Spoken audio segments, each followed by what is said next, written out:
Hello,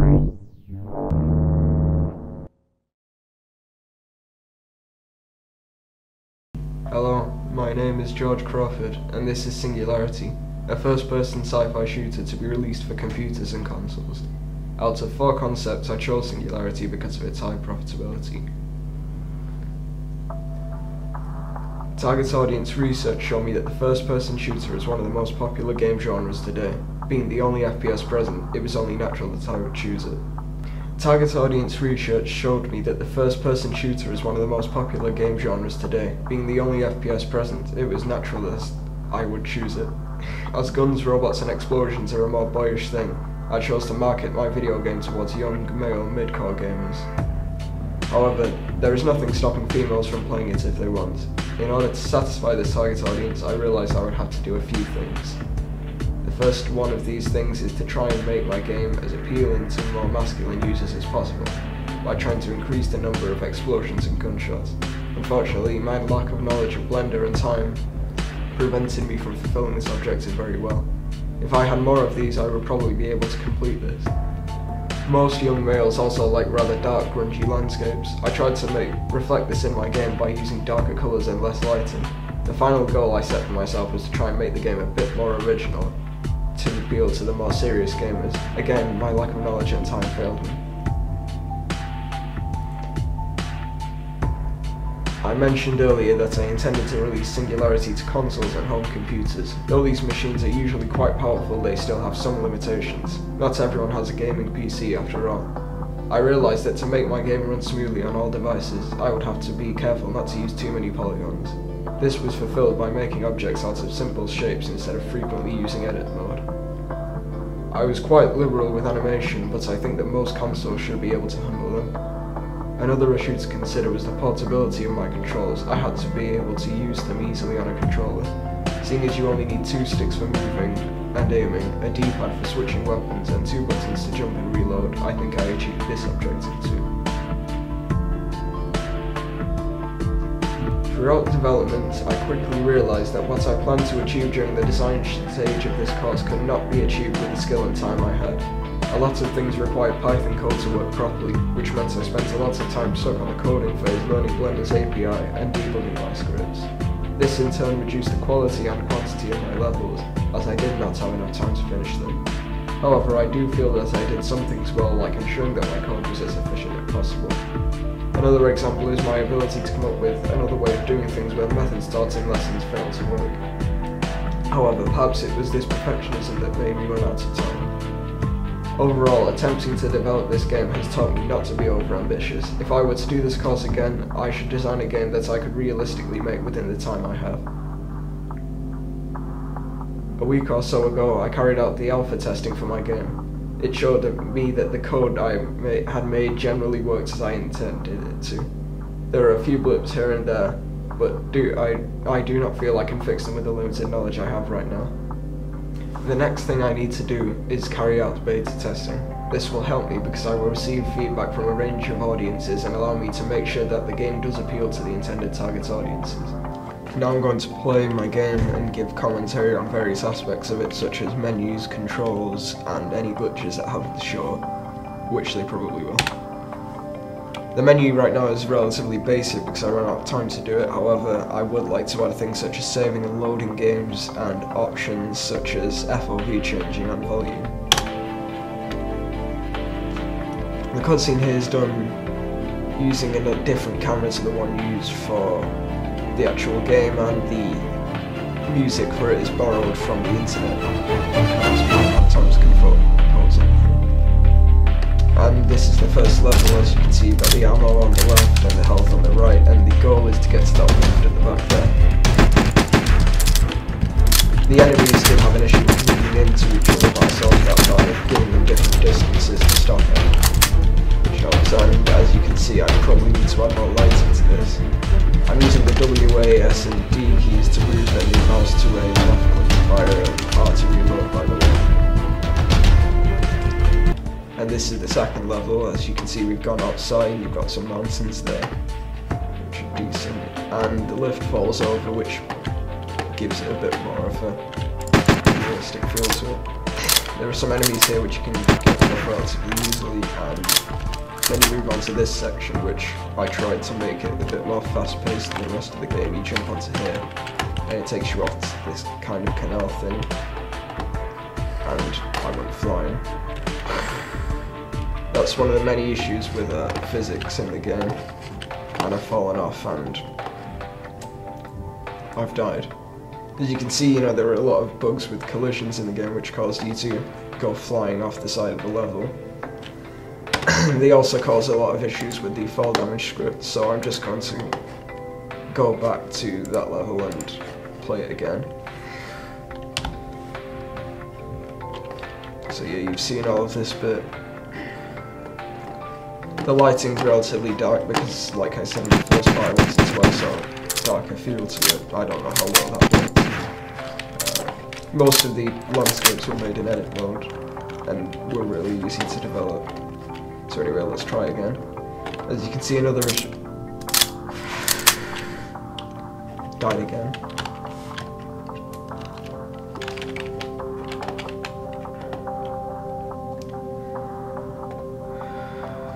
Okay, now it looks like it's working, so you can see the enemies start to follow you can kill them. And then, the final part of the game is this section, where you go off. There's another issue with things which you can fix by simply jumping and moving backwards, and you get to this thing, quite a large tower here. So a little info panel comes up telling the user what to do, and I'd like to add some more enemies here, but I didn't have time. You press E to hack it, and that's the end of the game. As you can see, when you die, there's no real thing to restart the level. I kind of forgot to code that in, but there is quite a nice death animation which I forgot to show. The next bit, I'm going to talk about how I actually made the game and demonstrate some of the main parts of it. So, you know, obviously you've got the menu here. I used a simple logic brick sequence, which causes the scene to change to this one when the enter key is pressed. And here, this green box here is the player. It's gotten quite an extensive amount of logic bricks to it, mainly about moving and being alive.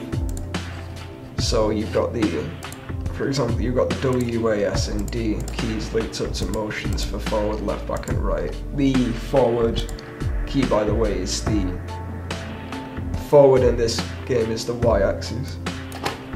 I've also added an extra property for sprinting, which I forgot to add kind of like a value for in the thing.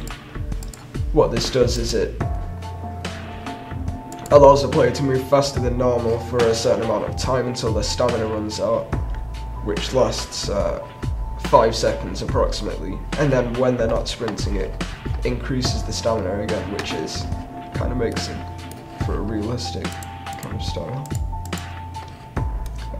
I've also added a thing in here for jumping, so you press the spacebar and it uses force in the Z-axis to make them jump, and to make sure that they can't jump until they've hit the floor again, I've put a special thing to mean that they can't collide with, they have to be colliding with the floor to be able to jump. I've also got this linked up to a Python script for fall damage, which I took inspiration from the internet for.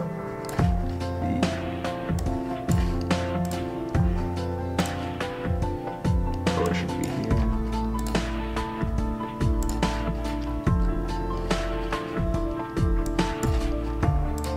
So put simply, it measures the velocity of the object, and if it goes past a certain value, it's going to damage them by the specific amount done by taking the magnitude of the impact and dividing it by 2.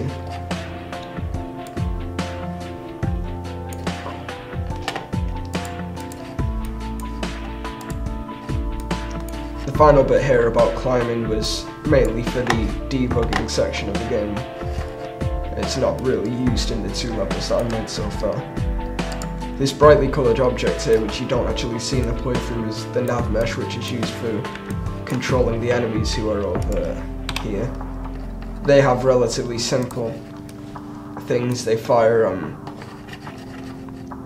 a bullet every thingy or so seconds, and if they hit the player, they send a message to the player to get the health taken off them. I used a steering actuator to make them follow the player using the nav mesh for navigation, and what they do is they send a message to the player if they hit them with a ray. To make it more realistic and make sure that they can't just constantly kill the player, I added a delay sensor, which means that which makes it more like they're firing a gun, so the bullet will only fire every few seconds or so. I think it's around 1. And then when the message is sent to the player, you can see the message sent to here, hurt, is linked up to this controller here, which is then linked up to a property, which subtracts the value health by 10, and sends a message to my heads-up display here for the health value to be changed. And the final main section on my game, which I need to talk about, is cameras. Is how I used mouse aiming in the game. I used another Python script to do that, which is right here.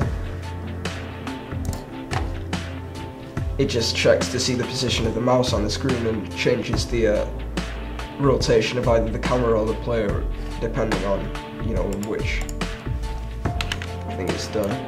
So that's all you really need to talk about there. There's also a death animation for when the player dies. A message is sent to the camera, and the camera receives the message and activates this animation, in which the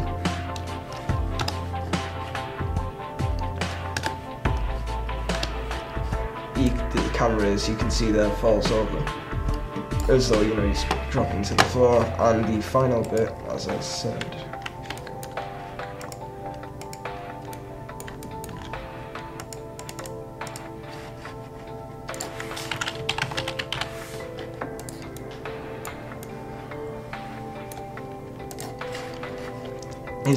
is the empty, which I used as a kind of gun. Again, I use the mechanic of a ray sensor, except this time I use a Python script again, so that when it activates, it sends a message to the object that was hit, telling it what happens, and it also decreases the amount of ammo by 1. There's also a mouse sensor to check when the user is clicking the left button to fire, and also some code for ammo as well. I feel this might have been a bit more complicated. I could have used the add object actuator using bullets, but that wasn't working that well, and I felt that it was kind of unrealistic to see the bullets moving at relatively slow speeds. It would also have made for quite a lot of lag in the game, because there would have been so many polygons flying across the screen at once. However, one thing that I would like to add to my game was kind of like a lighting display or some kind of object which shows that the gun has been fired. There is a sound effect, as you probably heard, but it's kind of like you're using a laser gun more than anything. And the last bit I mean at this time is the heads-up display, which receives ammo values from the crosshairs and the player itself to assign the value. So all it really does is it checks for the value put in the message, because you can send properties through messages and blenders, and it assigns the text property, which defines what the text displays to that value. Overall, you can see the code is quite large and complex, and I would like to refine it if I had more time, but I think it will do for now. And that's all. Thanks for listening.